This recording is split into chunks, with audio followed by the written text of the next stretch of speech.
listen to this podcast backwards, you won't understand it, much like we did Faulkner.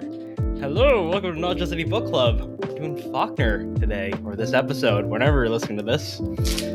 I'm Justin, of Not Just Any Book Club. I'm Pierce, and we both read William Faulkner stories. What a surprise, considering we released a Faulkner episode last week of his short stories. And the title as well. I mean, if you clicked on this episode, I don't know what you expected either. Or tapped on it. But, yes, so William Faulkner. I suppose we should just jump right in. I read Light in August. I also read I did not read. I read The Sound of the Fury. Do you have any background on this guy? Because this guy, very complex man. Yep. William Faulkner is viewed as, despite being a white man, he is viewed as a seminal author on Southern, Southern life in general, including, the race relations of the South, including, I've heard someone put him up there in his discussions and writings on race up there with Toni Morrison and James Baldwin. Yeah, high praise, which I haven't read that much of those other authors, so I cannot say just yet. They are on my list. That is very interesting, because I did read about how James Baldwin did kind of refute that idea directly. James Baldwin didn't like Faulkner? Yeah. Dang. Mostly taking some people out of context, because Faulkner's politics are very interesting and complex. Oh, yeah. Yeah. That's he also wrote about people. I don't know if he wrote it in an exaggerated way or a very unabashed way, but he wrote racists as people, as humans, and sometimes they're flawed, sometimes they're good people. And Baldwin did not like that. I don't remember what article I read, but basically he did. I'm not gonna say he took it out of context, but he also didn't look at all the bigger picture, because I don't know. It does strike me a little bit. It doesn't strike me as you wouldn't be hard pressed to think that Faulkner is a racist, but if you actually read his books, the answer becomes a little bit more nuanced, because Faulkner wasn't an activist, as far as I know. No, he opposed some of the integration. Some of the integration in schools. But not because he opposed it in general, but because he didn't want it to boil over into a second civil war. So he was a white moderate. Like that's the way I've been putting it. That's just the truth of the situation. He was a white moderate. But I think if you read his works, he probably, growing up in that era of the South, it seems as if he probably does have some unhealthy opinions on race. But it seems to me that his opinions overall are nuanced, and the meanings in his books at the end seem to be, if you want to super generalize it, which is doing a bit of a disservice, but just to say it, the themes of his books seem to be racism bad generally. Yes, which again, for the time it was written, especially in the location he was writing it in, kind of not the bravest thing to say. Oh, not the bravest. Oh my, sorry, not the safest thing to say. Which again, we did go a little bit of his life in the previous episode, the one about short stories, but it is very hard pressed to say that he is a racist now, because it's hard to say that. To me, it's hard to say that he is a racist, and it's also hard to unequivocally say he is not. Yeah, by our modern standards, not the best guy to be hanging out with, but nah. But at the time, it's hard because he so clearly has some unhealthy views on race, but he also feels guilt for the South, how they've been treating, just Black civilians, and even the Civil War, and the Confederate States of America, how he viewed that. He writes Confederate soldiers as people, and at least in my book, where The Sound of the Fury, where he does mention the Confederacy in just a very offhand way, but you can tell that he does feel a little bit of guilt, and like they're not shown to be the greatest people either, and it just feels like it's a lasting scar on the South's image. So yeah, he seems to write some Confederate soldiers as like decent folks who just moved on from the war, and then he writes others as like horribly scarred from the war, like in one of the short stories we read last week. If you want to check out that episode, one of the in that short story he wrote about in Barn Burning. He wrote about an ex-Confederate soldier who was a bad person. So he seems to use it as like everything. He seems to use it as like a way to critique, and also kind of a way to peer deeper into the South in general. And he doesn't like there's not much historical revisionism, because I think this was released. No, I don't. Never mind. Like it's. I was going to compare it to Gone with the Wind, and Gone with the Wind sold more than his books, especially in the South. So I think I don't know if that was a popularity thing, but I'm pretty sure that's like kind of a telltale sign about like where his politics does lie, and mainly if he's a better historian, because like I don't know, hey, the Confederacy, which is not good, not a great place, questionable practices of all. So yeah. Well, I guess we could get into our books. Yeah. And yeah, race is going to be a big part of it. Also the Confederacy. So if that did not make it clear. Yeah. So, I mean, I guess I'll go. The Sound of the Fury is a very complex book. Had no idea what was going on for the first 2 chapters, because the book is divided into 4 sections, and he's called the anti-Hemingway for a reason. It's because the sentences are very long, and he will not leave much to the imagination, because he'll describe it in painfully large detail, and it's very, very difficult to understand, because this book is very, very infamous for being incredibly hard to understand and comprehend and make sense of and put into chronological order.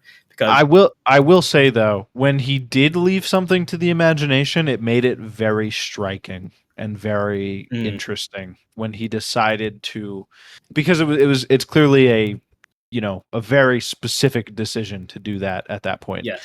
And I always noticed. I think I always noticed. Maybe I missed one, but when I did notice, it was always like very striking to see that he like left something to your imagination. Yes. Which, yeah. He was a very blunt writer. No, not blunt. Okay, like blunt is telling what it is. He's very descriptive, and he will tell you basically everything. So the first, this were the children. So basically, in The Sound of the Fury, it's divided into 4 sections, and they're all very hard to understand. The first part is Benji, and each section I have no idea.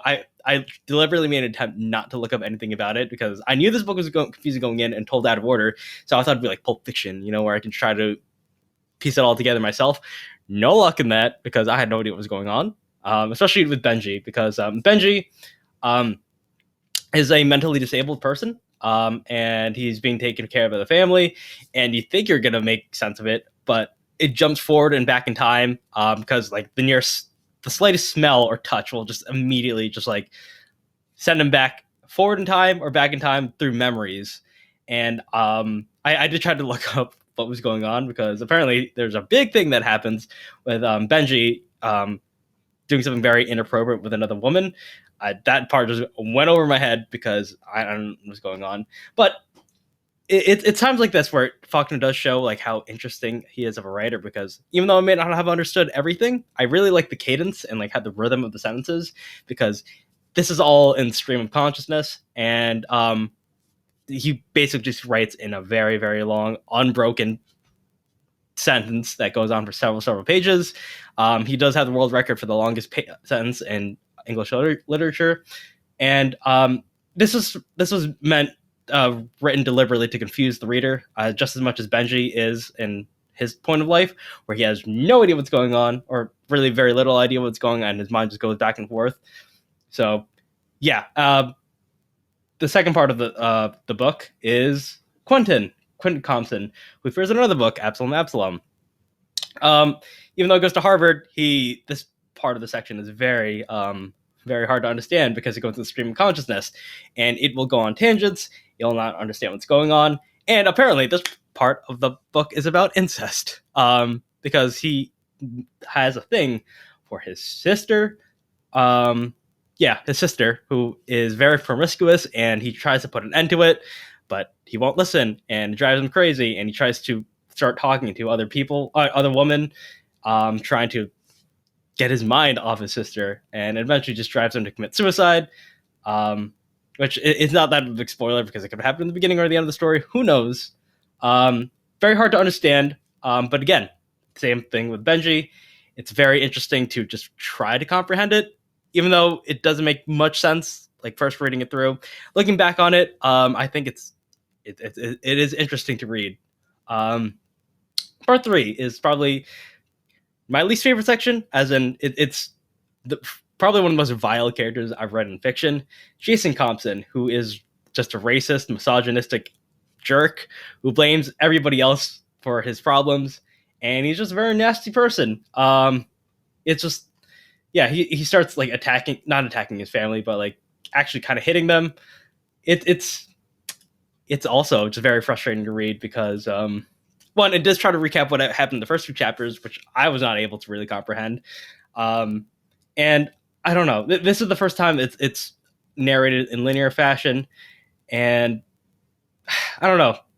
This section it's well written, but for some reason, it being written in such a linear fashion kind of strips away the character of the novelty of what made this book great. And the last section is Dilsey's section. It's written third person. This is the only section that doesn't have a single first person narrator, and it just focuses on Dilsey, who is like the maid to the house, and she just watches how this family is really unfolding and crumbling upon itself. It's set up to be a tragedy from very early on, and I'm not going to spoil what happens, but like it just becomes very apparent that that this family is pretty messed up. And the most interesting thing about this book is that even though it's very chaotic, you're not able to make sense of it. It's very loose and unstructured, and there's no central conflict that just really happens. It's just a bunch of events that are told out of order that center around a family, not particularly a single event, which kind of makes it more true to life because of just like how much it just shows like sometimes life doesn't go the way you want it to. Sometimes it just crumbles, and not really one single thing happens. It's just like sometimes it's just the family's own undoing by themselves, which is very tragic. Even though these people are terrible, a lot of these people are just like very like difficult to deal with. You kind of feel bad for them. It is very interesting that Faulkner is able to do this, make them out to be terrible people, but at the same time, we're like, ooh, they don't really deserve to be rendered into obscurity. So, yeah, I think it does deserve its place in literary canon as one of the greatest books of all time. But at the same time, I don't know how much I'm going to be reading it again because of just how little I understood. Maybe years down the line, probably. This is the book that kind of made me glad that I'm not an English major or didn't minor in English, because I would absolutely just hate to really try to comprehend this book, write an essay, because like I understood absolutely none of it. But at the same time, I was so captivated by it, like I don't feel like I need to. Yeah, these Faulkner's books feel like the kind of books where if you were really trying to analyze them, you'd probably have to go through a chapter and then go back and take notes on it and then think about it some more. And like if you were going to do it in one read, like you'd really have to digest it completely. Yeah. Plus, you're going to have to know some American history because yep. the Confederacy is a thing, and you kind of basically, I think you only need to know is, hey, they did slavery. That's bad, and they lost. Yeah. You would also need to know about like the kind of classic allusions, especially the Bible, given that it's the South. Oh, that's where the title comes from. It comes from Macbeth, the speech. So classic allusion. There it is. Yeah. The thing is, like, people are trying to ascribe meaning to. It comes from the monologue or the soliloquy from Macbeth, where Macbeth, spoilers for a 1,000-year-old play, where Macbeth's wife dies and he just says, "Hey, life is meaningless." Hey, now it's only like 400 years old. Yeah, I'm sorry. Sorry for people I offended. Yeah, people try to describe meaning, specifically the line, "A tale." Should I read it? Should I read the very short soliloquy? I mean, if you want to. Okay. Sorry, Shakespeareans that are. I'm gonna butcher the pronunciation. Tomorrow and tomorrow and tomorrow creeps in this petty pace from day to day, to the last syllable of recorded time, and all our yesterdays have lighted fools. The way to dusty death. Out, out, brief candle. Life's but a walking shadow, a poor player that struts and frets his hour upon the stage, and then is heard no more. It is a tale told by an idiot, full of sound and fury, signifying nothing. Notably, the line that really sticks out to people, besides the title drop for this book right here, is told by an idiot, which people are trying to ascribe to Benji, who's the mentally disabled person. I again, idiot back then didn't used to mean what it means now. It used to actually legitimately be I said legitimate a lot. A legitimate way of describing people with mental disabilities. Again, people are terrible people, and they just transform into derogatory term it is used as now. But back then, this was the official medical term, because words are like that. I think my interpretation of this is just like, I think as a whole, this entire soliloquy, this is my interpretation. You can publish this if you want. Is that life is meaningless, and whatever you try to do is just going to be adding to turmoil. It's futile to really try to escape fate, and much like the Compton family, they die by their own tragedy, or their legacy dies out. So, yeah, not a very happy book, not a very happy soliloquy. So I guess those two intertwine. Yeah. I'm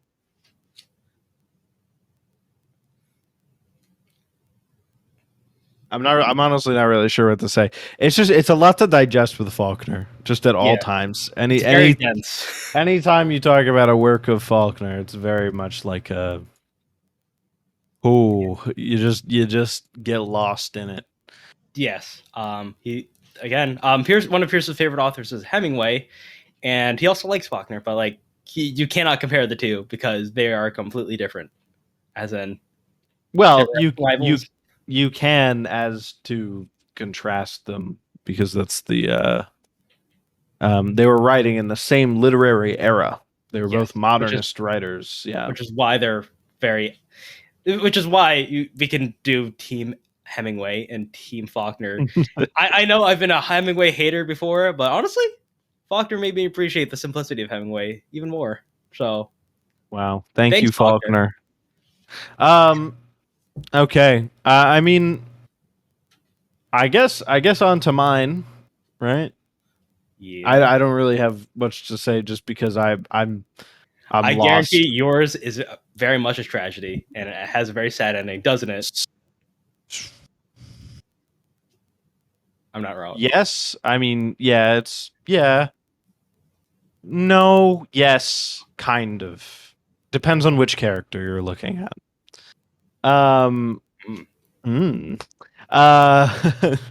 There's a bit of a hope to it, almost, but not like there's some hope, and there's also some despair, and also it's a complex ending, I should say. Okay. But Light in August. I chose Light in August because I found a Hemingway or a Faulkner fan online, and he said the best place to start was Light in August. It was his favorite. I have liked quite a few.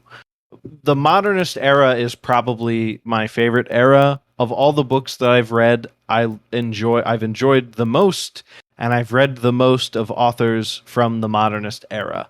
So I wanted to give Faulkner a real shot. So I started off with something that I was recommended to be a good starter for Faulkner. My book was not recommended to be the first. And I thought it was very good. I was very happy with my with Light in August.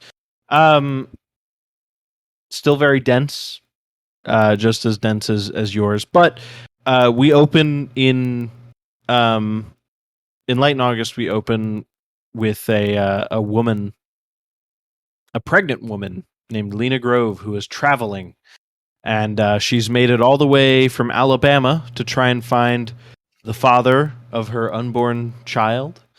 Um, she says his name is Lucas Birch, and she makes it all the way from Alabama to Jefferson, Mississippi, which doesn't look that far away on the map.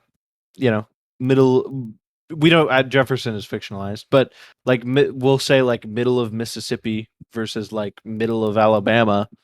Mississippi, Alabama, right next to each other.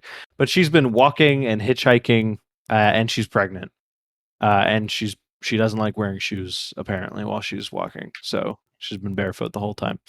Uh, but she's been hearing rumors as she's been walking of the father of her unborn child, and she eventually makes it to Jefferson, Mississippi. Hears of a birch or maybe a bunch working at a planing mill in Jefferson. Unfortunately, when she arrives, she does not find a Lucas Birch, but instead a Byron Bunch, a different person. Somebody got the names confused. And Byron Bunch begins speaking with her. And he talks to her for a while, and he's like, "Oh, you're on."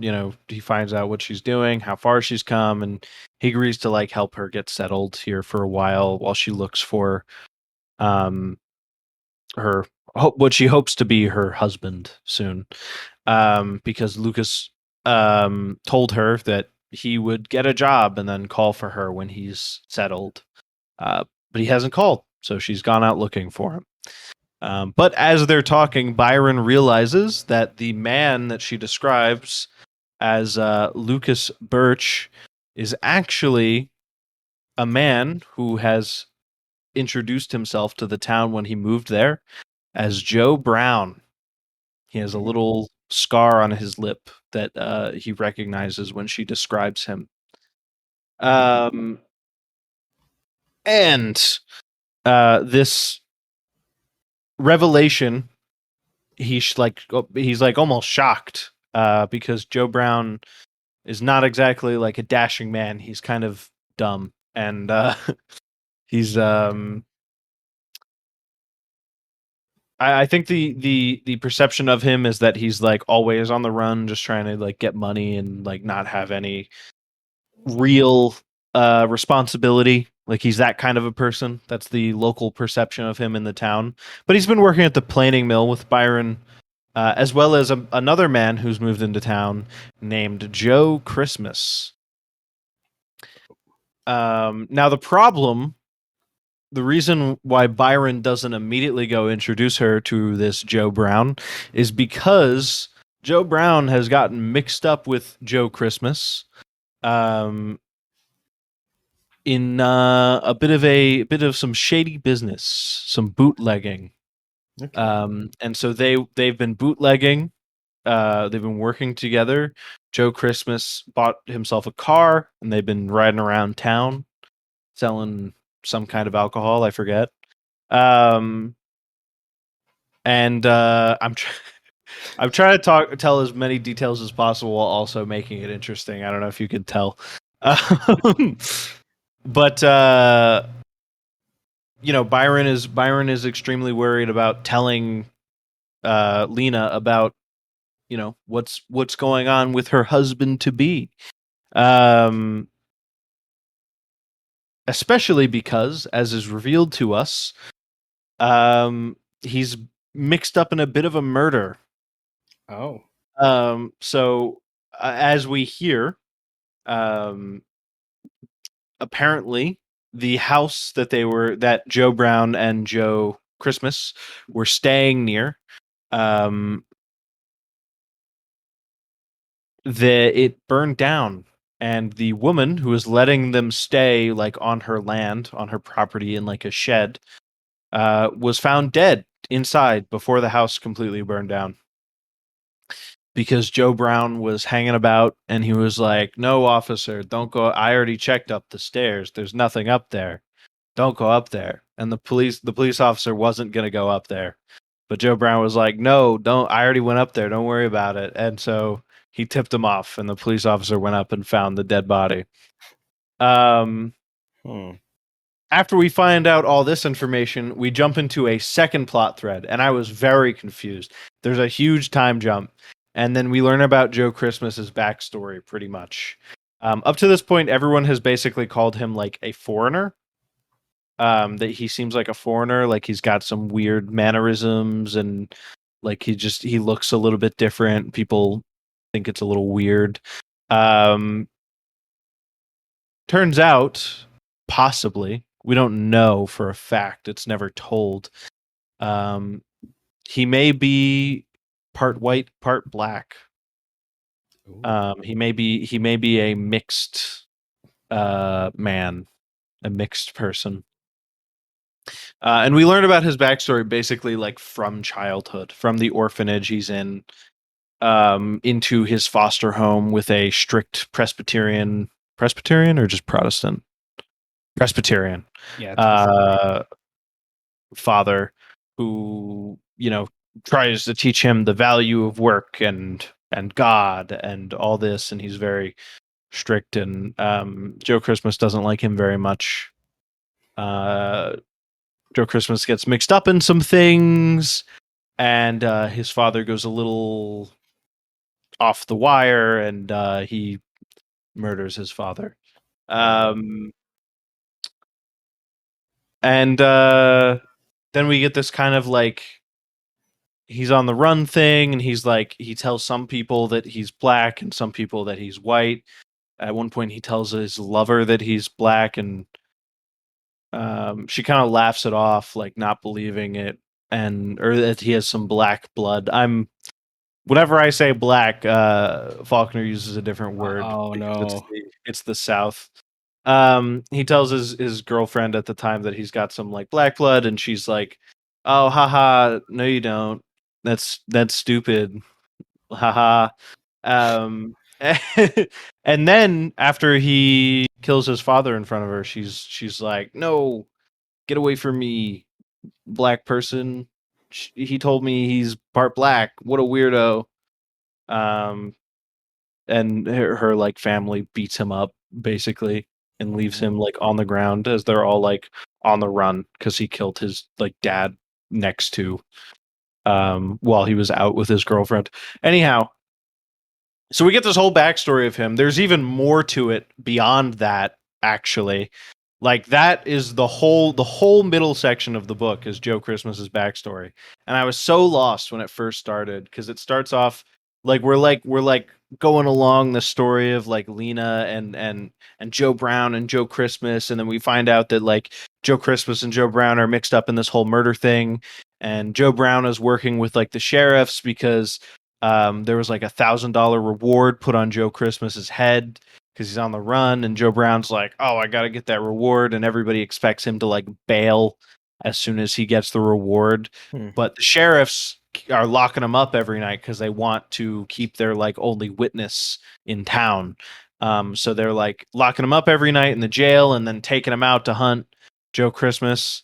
And then all of a sudden it jump cuts and like from one chapter to the next, and it's like, by the way, we're now following this small child, and I don't even think he tells you that it's Joe Christmas immediately, but you find out eventually, but like it's I don't remember it being very clear that this small child that we're seeing, I think he's like sneaking candy in a closet, is the Joe Christmas that we know, the adult foreigner, quote unquote. But what's really intriguing to me about Joe Christmas is the chapters where we are following his perspective. And there's a really interesting there's this really interesting bit of basically every time Joe Christmas is the focus, where he's really struggling with his identity, with whether he is white or black, or his actions almost seem to be driven by the perception of him more than anything as someone who is white and also black. Like he clearly has this, like, he seems to me to be a person who is just trying to live their life in the South.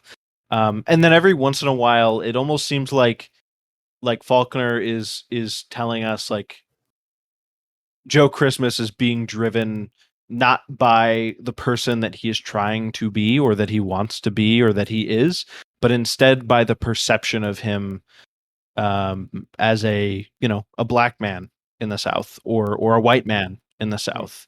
And his actions are, he's driven into like a craze by this mixture of identity and by this like unsurety of what exactly he is, what he should be labeled by society.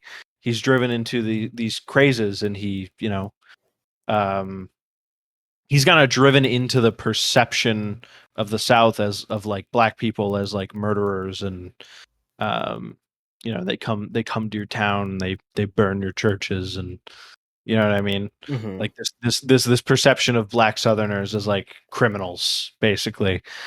He's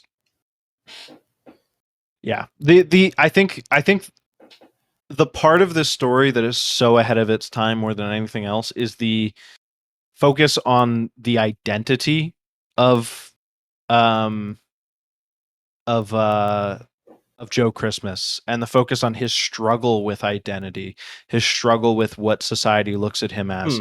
And I think, and I can totally, the reason why that thing that I saw online where somebody was putting him up here as an author on racial topics, the reason that struck me so much was because of this character Joe Christmas.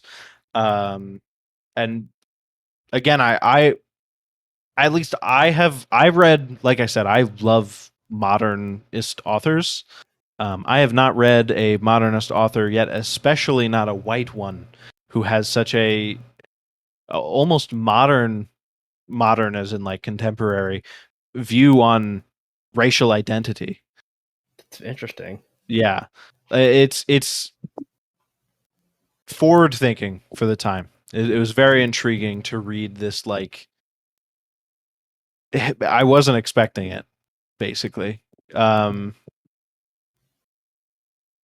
But the other characters are also very interesting, and honestly, like, some of the most memorable characters in any book I've ever read. Faulkner's characters are very, very good. And the reason I know that, and I know that Light in August isn't just a fluke, is because the characters in his short stories are very good. His characterization and the way that he treats his characters, from the way that they talk to their like mannerisms, because he does cover even their mannerisms in like conversation with each other. It's all very well laid out and very memorable, and yeah, Faulkner does characters very, very well. But these characters specifically, I really, really loved reading about. From the Joe Christmas, obviously, who I talked about for a minute there. Byron Bunch is this interesting figure. There's this like Christ kind of. There's these biblical allegories for the characters. Lena is obviously kind of like a Mary figure, a Virgin Mary figure.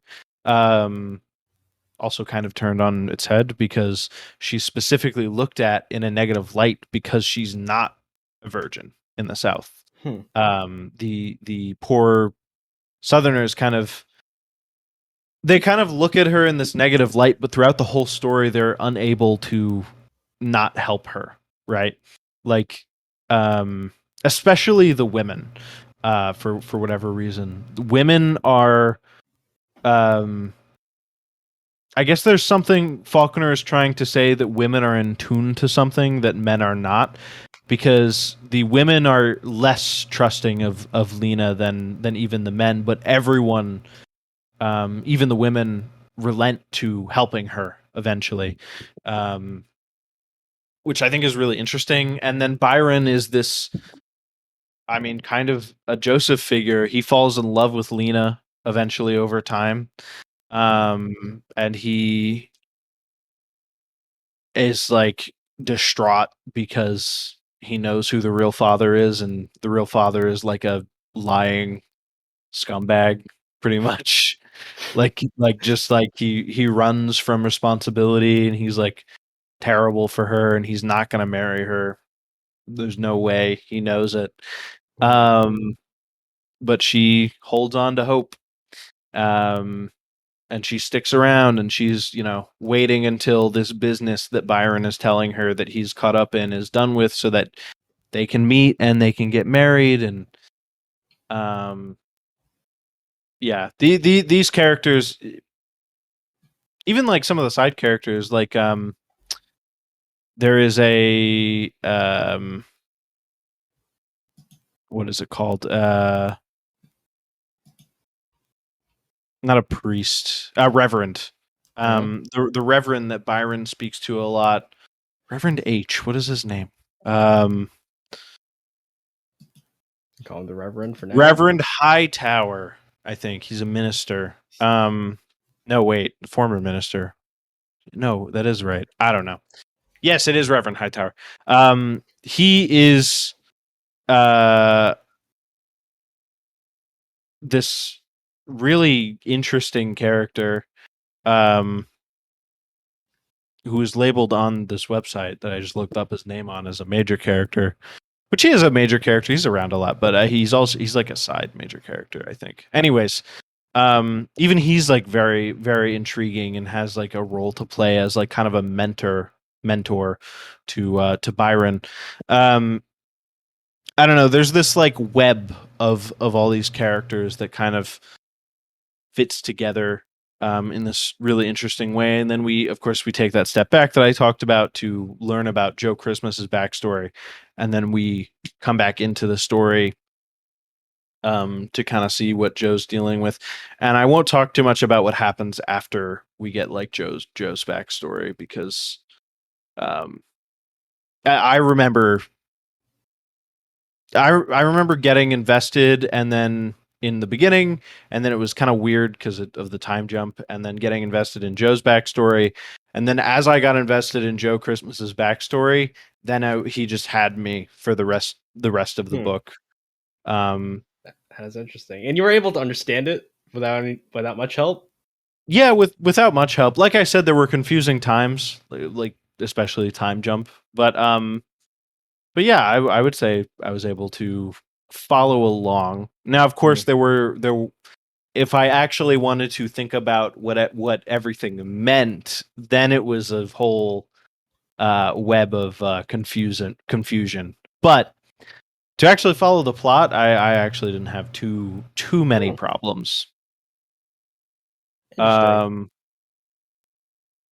yeah, Light in August, very good. There's obviously also, talking about Lena, there's also some themes with how sex relates to Southern society, which I think I briefly touched on. Yeah. And yeah, it's a really interesting book to come out of the South during this time period. During, I mean, this was during Jim Crow, no? Yeah, I don't even know sure. when did Jim Crow end? Like Jim Crow ended in like the 60s, late late 60s. Yeah. Oh, with the Civil Rights Law or the Civil Rights Bill. Yes. LBJ. Yes. That's a really obvious question. Yeah. Well, I guess I just meant during Jim Crow. Did Jim Crow start right after the Civil War? I think it after Reconstruction ended. Wow. We took history classes. Yes. Anyhow, just to show our ignorance on the dates of like when Jim Crow was exactly. But yeah, it's a really Faulkner is a really intriguing person to read. Again, I don't think I can verifiably say that he is or is not a racist. It's a little bit of both, to be honest. He has some really weird some of the things he writes in his books that I've seen are kind of weird. Like I've seen people, obviously I've only read one at this point, but I've seen people say there are multiple times across multiple books where he writes when he writes like a long-winded explanation for or description of a person of color. A lot of times it's compared to an animal. Um, for whatever reason, it's just kind of weird. Like it Very seems bad like way of doing it. Yeah. right, exactly. It seems to me that like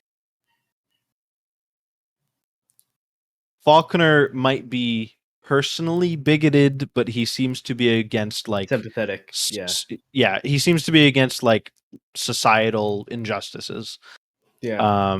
Which is I think interesting for the yeah. time. Like that's Yeah. southern like I said, southern moderate. I think what James Baldwin was saying toward why he reprimanded Faulkner is because I think his views on desegregation, because I think I'm trying to find the source. I remember where I read it, but Faulkner was basically saying we should desegregate very slowly so we don't upend the South's way of life. And Baldwin was like, "Man, you got to do that. You got to rip the Band-Aid right off." I think that's Yeah. what that was. So I'm guessing he was sympathetic towards like the plights of African Americans during this time, and he thought that segregation was evil. But again, he did hold some bigoted views, especially for our times. Right. He was worried. What I read from a direct quote from Faulkner was that he was worried about another civil war breaking out. Yeah. Which obviously did not happen. But yeah, it's weird to talk about because from our modern perspectives, he's like so clearly, I guess for use of a term that quite a few people use, he was kind of on the wrong side of history. He was sitting on a fence he should not have been sitting on, right? Yeah. But compared to Probably the average Joe. the average white person in the South, yeah. I mean, and also, like I said, some of the very forward-thinking themes, like on identity in this book, a mixed race main character who, he does like horrible things, but it's played sympathetically. It feels to me on a first read. It's very complex. Every time I say anything about Faulkner's book, I feel the need to be like, maybe I missed something because it's so complicated. But and dense. dense, right? Dense. But to me, it felt like even though he was doing some awful things, Joe Christmas was supposed to be a sympathetic character. That's why the whole middle of the book was his backstory. Yeah, like very. It's interesting, forward thinking on identity, but like personally had some bad opinions. Bad takes. Bad take, Faulkner. Come on. Yeah. Bad. But, cold take. But we can only move forward, and he did leave quite a legacy. Yeah. I was thinking about this right now. He did have an influence in the literary world. A lot of Latin American fiction is inspired by him, specifically Gabriel Garcia Marquez and Juan Carlos Onetti. Excuse my butchering of that last name, but Marquez wrote 100 Years of Solitude.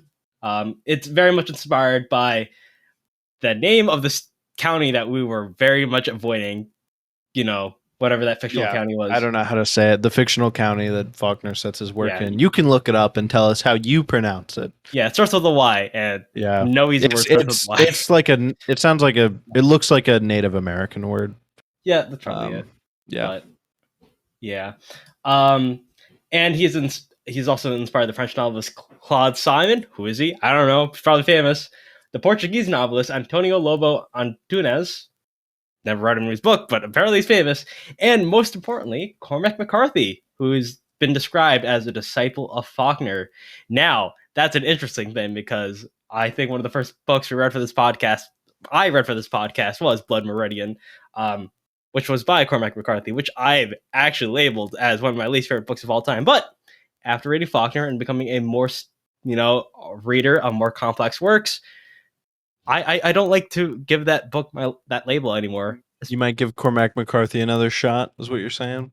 Potentially. It's not a deterrent for me to read other of his books, especially now getting well accustomed to Faulkner, because if I thought Cormac McCarthy was hard, I read probably one of the hardest books I've ever read in my life, which is this book. So I will say also, continuing this like long-winded wrap-up, fitting for the Faulkner episode. Yeah. Continuing this long-winded wrap-up, interestingly enough, I was looking up. I like looking at rankings. Don't come at me. All right. I every once in a while, a good top 10 makes me. I enjoy reading it or watching it or whatever. So I was looking up stuff about like where Kafka, because Kafka is probably my favorite author at this point, where Kafka ranks in terms of like how authors specifically view him.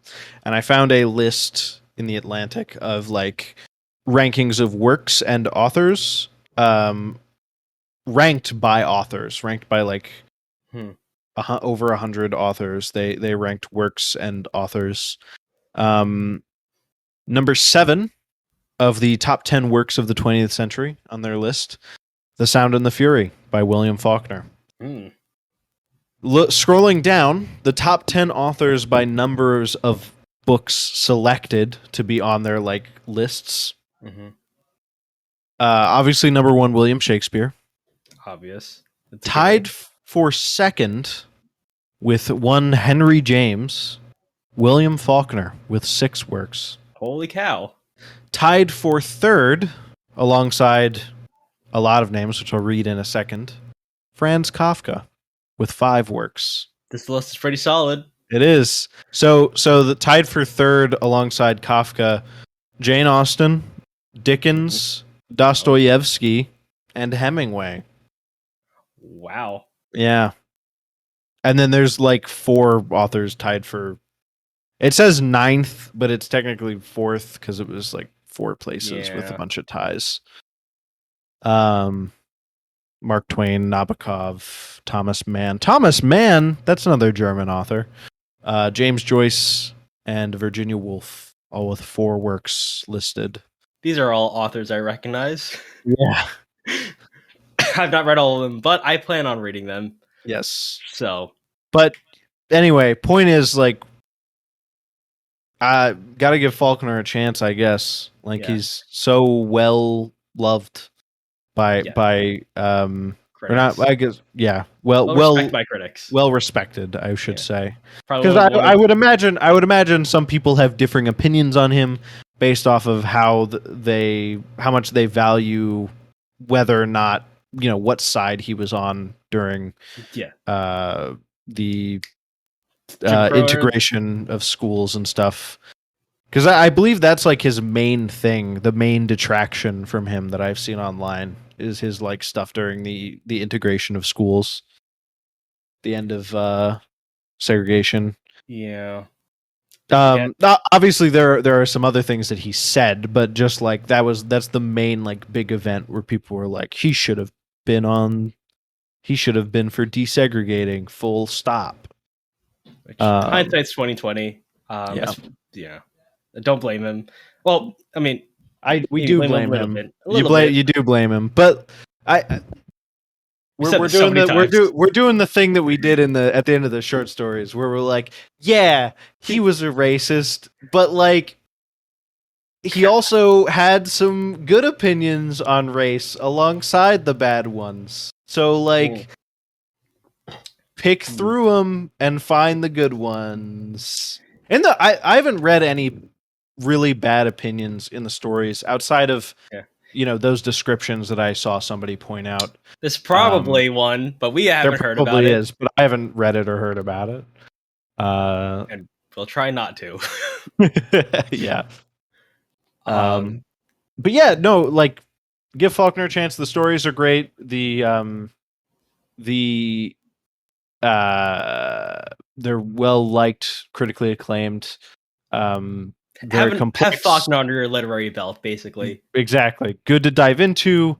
And then also, you might walk away being surprised by some random forward-thinking idea, like the identity thing I ran into in my book. Yeah. So, yeah, maybe. A very interesting author. This was a good month, I think. It was intriguing, and probably good for our brains to read something so difficult. I can now think in 4 dimensions.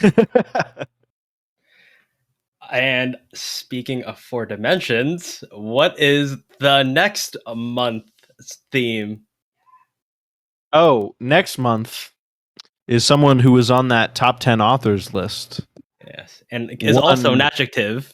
One Mr. Charles Dickens. I can tell you're very excited, listener. Stop cheering right now. Sit down. Yeah, I should have told you to sit down for that. I knew we were gonna get too excited. Oh boy. Yeah, Charles Dickens is I can't say I was super excited to do this month, but hey, I picked it because I figured July was as good a month as any for it. You want to read big books, school, yeah. But yeah, it's also a busy month for both of us. Dickens is like the classic, like, English class boring author, so we'll see. I tend to just like anything as long as it's like deep and meaningful. So I'm gonna imagine open mind. A month from now, you're gonna hear me saying, "Yeah, I hated reading it, but like the meaning," which is how it goes quite often, I think, on this show. And we also know that Pierce is not a big fan of purple prose. I'm a big fan of purple prose. Oh yeah, I hate Victorian literature. God damn it. Gosh darn it. Exciting episode. It's going to be an interesting episode nonetheless. You have no idea what we're going to be thinking the next couple of months because we have not started the book. We have not. And will we stop halfway through and Wikipedia the rest of it? Who knows? I'm going to try not to. It's Dickens, yeah. We don't do that. Can't do it with Dickens anyways. It's not allowed. You gotta finish at least one Dickens work. I say, not having finished a Dickens work yet. Yeah. And all his books are like 900 pages long. They're not quite. But anyhow, to wrap this up, because we'll have plenty of time to talk about Dickens come a couple weeks. We're gonna wrap this up soon, so I can read more Dickens. Yeah. You can find us on Twitter at NotJustAnyPod, where you'll find information on this podcast, as well as our other show, Not Just Any RPG, which is about tabletop RPGs, if you're interested in those. Also, whatever you're listening to this on, give us a like, give us a rating, good one, hopefully. Follow us, whatever it is, really helps us out. Yes. Thank you. And if you're listening to this right now, get up and scream, "Goodbye, Prometheus." All right. Okay. Oh, man.